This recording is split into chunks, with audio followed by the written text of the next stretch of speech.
Student, তোমরা যারা ক্যালকাটা ইউনিভার্সিটির আন্ডারে সেকেন্ড সেমিস্টারের ছাত্রছাত্রী আছো এবং তোমাদের শিক্ষাবিজ্ঞান সাবজেক্টে অনার্স আছে, তোমাদের জন্য আজকের ক্লাসটা খুবই গুরুত্বপূর্ণ। আজকের ক্লাসে তোমাদের সেকেন্ড সেমিস্টার এডুকেশন অনার্সের যে দুটি পেপার আছে, একটি হচ্ছে ডিএসসিসি 2 পেপার, আরেকটি হচ্ছে এসএসসি 2 পেপার।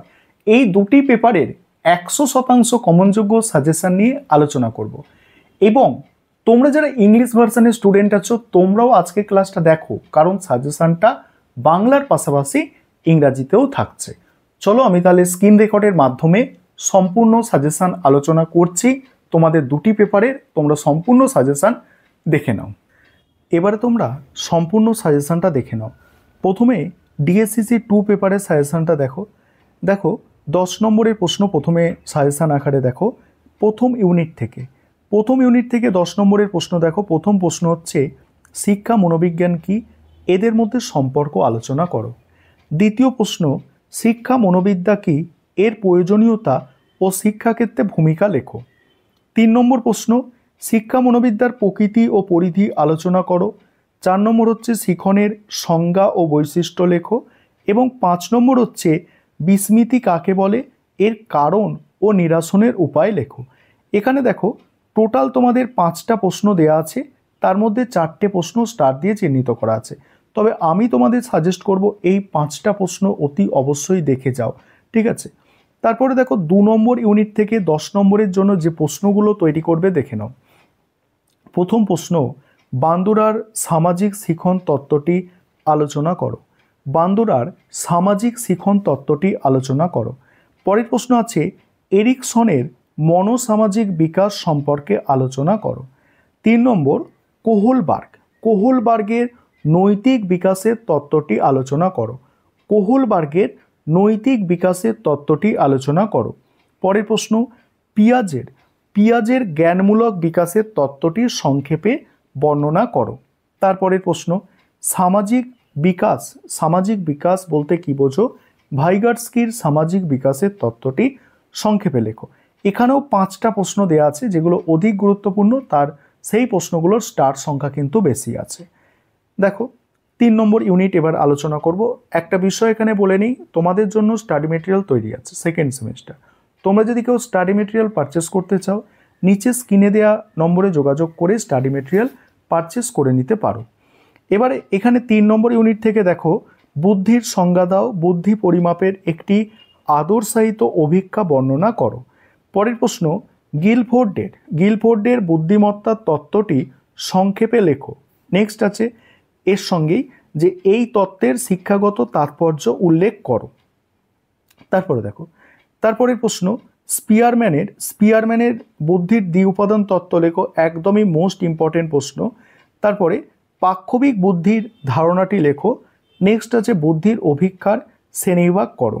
এবারে 5 নম্বরের প্রশ্ন, এটা আমাদের ইউনিট 3 থেকে 10 নম্বর হয়ে গেল। এবার 5 নম্বরের প্রশ্ন প্রতিটা ইউনিট থেকে দেখে নাও। প্রথম ইউনিট থেকে 5 নম্বরের প্রশ্ন দেখো শিক্ষা মনোবিজ্ঞানকে বিজ্ঞান পদবাচ্য। পরের প্রশ্ন শিক্ষকের শিক্ষা মনোবিজ্ঞানের জ্ঞান থাকা প্রয়োজন কেন। তারপরে আছে দেখো মনোবিজ্ঞানকে আচরণের বিজ্ঞান বলা হয় কেন, তারপরের প্রশ্ন শিক্ষা ও মনোবিজ্ঞানের মধ্যে সম্পর্ক। নেক্সট আছে দেখো শিক্ষা ও মনোবিজ্ঞানের মধ্যে পার্থক্য। পরের প্রশ্ন শিখন কাকে বলে, শিখনের বৈশিষ্ট্য। ইউনিট 2 থেকে দেখো বান্দুরার শিখন তত্ত্ব বা জ্ঞানমূলক তত্ত্ব ব্যাখ্যা করো। পরের প্রশ্ন কোহলবার্গ ও পিয়াজের নৈতিক বিকাশের পার্থক্য লেখো। নেক্সট কোহলবার্গের নৈতিক বিকাশের তত্ত্বটি ব্যাখ্যা করো। নেক্সট ভাইগাটস্কির সামাজিক বিকাশমূলক তত্ত্ব লেখো। 3 নম্বর ইউনিট থেকে দেখে নাও এবারে প্রথম প্রশ্ন 5 নম্বরের, এখানে শিক্ষাক্ষেত্রে বুদ্ধির অভিক্ষার ব্যবহার বা উপযোগিতা লেখো।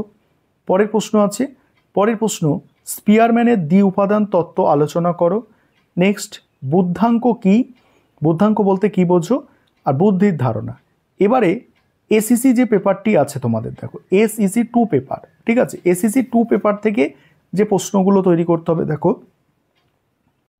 এখানে ইউনিট 1 থেকে দেখো প্রথম প্রশ্ন আছে ভারতের সংবিধানে বর্ণিত স্বাধীনতার অধিকার আলোচনা করো। পরের প্রশ্ন, ভারতের সংবিধানে বর্ণিত, দেখো এখানে বর্ণিত স্বাধীনতার অধিকার, এখানে আছে ধর্মীয় স্বাধীনতার অধিকার। আর 3 নম্বর প্রশ্ন আছে ভারতের সংবিধানে মৌলিক কর্তব্যগুলি আলোচনা করো। এই 3টে প্রশ্ন ইউনিট 1 থেকে হচ্ছে মোস্ট ইম্পর্টেন্ট প্রশ্ন। তারপরে যে প্রশ্নগুলো তোমরা দেখে যেতে পারো, মৌলিক কর্তব্য ও নির্দেশমূলক নীতির পার্থক্য আছে, ভারতের সংবিধানে মৌলিক অধিকারগুলি বর্ণনা করো, যে 6টি মৌলিক অধিকার আছে সেগুলো, ভারতের সংবিধানে বর্ণিত সাংবিধানিক প্রতিবিধানের অধিকার, নেক্সট আছে সংবিধানের 14 নম্বর ধারা উল্লেখ করো। এবারে দেখো 2 নম্বর ইউনিট থেকে প্রথম এবং সবথেকে গুরুত্বপূর্ণ প্রশ্ন পস্কো। পস্কো আইন সম্পর্কে বিস্তারিত আলোচনা। নেক্সট হচ্ছে শিশুদের অধিকারের ধারণা আলোচনা করো, শিশুদের অধিকারের ধারণা। আর 3 নম্বর প্রশ্ন হচ্ছে শিশু সুরক্ষার প্রয়োজনীয়তা। অর্থাৎ এখানে এই দুটো প্রশ্ন তোমাদের এখানে করতেই হবে, দুটো প্রশ্ন করলে তোমরা এখানে একটা কমন পেয়ে যাবে। প্রথম প্রশ্ন গার্হস্থ্য হিংসা সম্পর্কে আইন সম্পর্কে আলোচনা, আর হচ্ছে গার্হস্থ্য হিংসা প্রতিরোধে প্রয়োজনীয়তা সম্পর্কে, দুটো প্রশ্ন মোস্ট ইম্পর্টেন্ট। আর একটা দেওয়া হয়েছে গার্হস্থ্য হিংসা আইনের দুর্বলতা। এবার 5 নম্বরের প্রশ্ন দেখে নাও। 5 নম্বরের প্রশ্ন কোনো ইউনিট অনুযায়ী দেওয়া হয়নি, এটা কিন্তু লিখে দেওয়া হয়েছে এমনি। সেখানে কি বলা হচ্ছে দেখো, এখানে প্রথম প্রশ্ন হচ্ছে ভারতীয় নাগরিকদের গণতান্ত্রিক অধিকার সংক্ষেপে লেখো। নেক্সট হচ্ছে ভারতীয় সংবিধানে বর্ণিত প্রতিবিধানের অধিকার আলোচনা করো।